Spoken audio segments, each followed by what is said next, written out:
இருக்கிற மீனம்பாக்க விண்ணூர்தி நிலையில என்ன வசதி குறைவு? யாராவது ஒரு பயணி இதை விட பெரிய விண்ணூர்தி நிலையம் கட்டி கொடுன்னு அரசுகிட்ட கேட்டாங்களா? கோயம்பேடு பேருந்து நிலையத்தில் வசதி குறைவா இருக்கு, இதை விட பெரிய பேருந்து நிலையம் கட்டி கொடுங்கன்னு கேட்டாங்களா?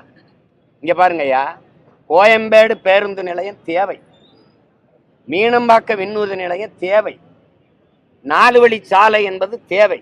இதுக்கெல்லாம் இடங்களை கொடுத்தது என் மக்கள் தான்.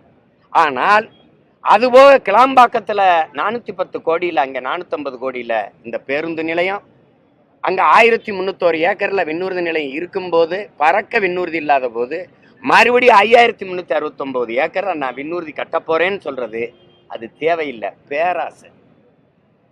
புரியுதா உங்களுக்கு? பேராசை. எங்க பாட்டன் வாபூசி பேர்ல, என் தாத்தன் காமராஜ் பேர்ல இருக்கிற துறைமுகத்திலேயே ஏற்றுமதி இறக்குமதி 40-50 விழுக்காடு தான் நடக்குது, இன்னும் முழுமையா இல்லை.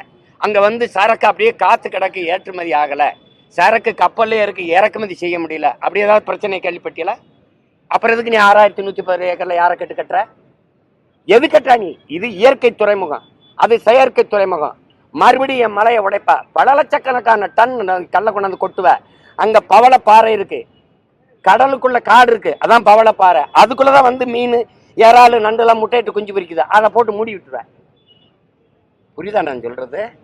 நீ செயற்கையா கொண்டு கல்லை கொட்டி என் கடலை மூடுவ, அது எவ்வளவு பெரிய பேராபத்து. இந்த துறைமுகத்துல உனக்கு என்ன பிரச்சனை? எதுக்கு நீ கட்டுற 6111 ஏக்கர்ல? அது அரசு கட்டுதா? தனியார் முதலாளி அதானி. நீ என்ன பண்ற? இந்த ஏர்போர்ட் யாருக்கு?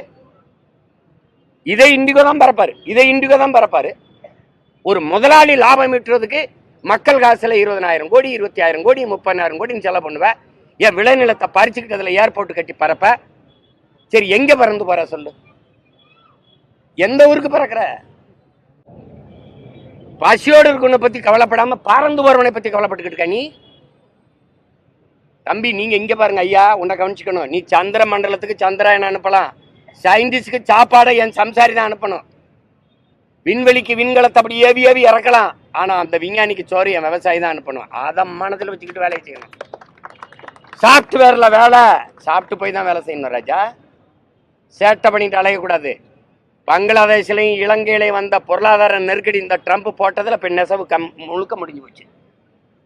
இனி எல்லா தொழிலும் பாதிக்கப்பட்டோன்னே வருவாய் இல்லாமல், சோத்துக்கு வழி இல்லாமல் வீதியில் வந்து போராடும் போது நீங்கள்லாம் தனி விமானத்தில் வேற நாட்டில் போய் இறங்கிடுவீங்க. நாங்கள் இங்கே போகிறது